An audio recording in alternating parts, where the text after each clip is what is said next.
Bonjour, Dr Zakir Naik. Je m'appelle Sinto John. Je travaille pour une entreprise. Je suis chrétien et je crois fermement que Jésus-Christ est mon Dieu. Je sais bien que les musulmans considèrent Jésus-Christ non pas comme un Dieu, mais comme un prophète. Ma question portera donc sur l'interdiction du porc en islam. Pour commencer, ma première question est la suivante. Croyez-vous en tous les mots de Jésus et ses miracles qui sont mentionnés dans la Bible? Et si c'est le cas, laissez-moi vous expliquer une chose.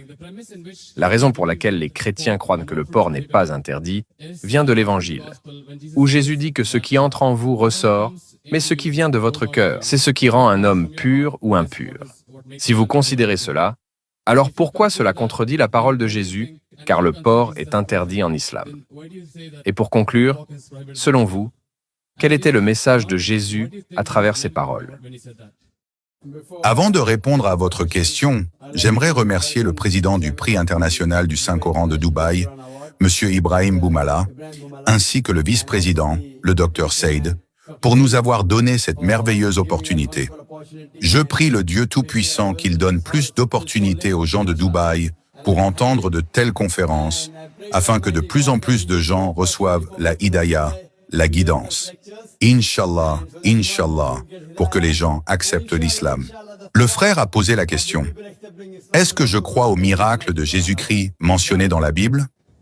Frère, je crois à tout ce qui est mentionné dans la Bible si cela correspond au Coran. Si cela va à l'encontre du Coran, je n'y crois pas. Si cela ne va pas à l'encontre, mais ne correspond pas non plus, c'est ambigu. Tout ce qui correspond au Coran, j'y crois. En ce qui concerne la deuxième partie de la question, vous dites que l'interdiction du porc a été annulée parce que Jésus-Christ, paix sur lui, dit que ce qui entre en vous ressort et que les choses qui viennent de votre cœur sont ce qui rend un homme pur ou impur.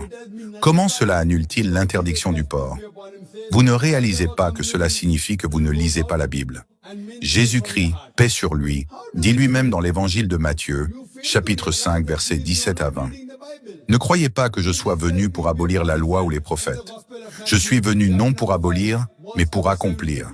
Car en vérité, je vous le dis, tant que le ciel et la terre ne passeront point, il ne disparaîtra pas de la loi un seul iota ou un seul trait de lettre, jusqu'à ce que tout soit accompli.